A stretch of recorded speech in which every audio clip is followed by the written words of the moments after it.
जमिनीच्या वादातून वृद्ध महिलेसह कुटुंबावर हल्ला. इंदिरानगर पोलीस ठाण्यात गुन्हा दाखल. आरोपींवर कारवाई न झाल्यास आमरण उपोषणाचा इशारा. फिर्यादींची पोलिसांवर नाराजी. बातमी नाशिक येथून.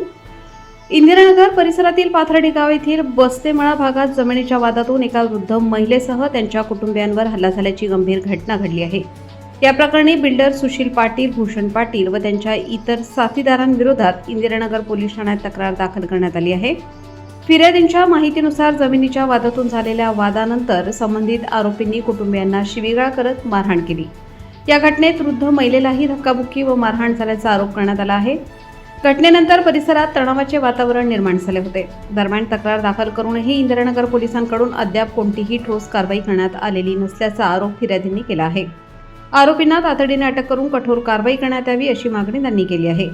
तसेच सुशील पाटील व भूषण पाटील यांच्यावर लवकर कारवाई न झाल्यास आमरण उपोषण करण्याचा इशाराही फिर्यादींनी दिला आहे. या प्रकरणामुळे परिसरात चर्चेला उधाण आले असून नागरिकांमध्ये संताप व्यक्त केला जात आहे.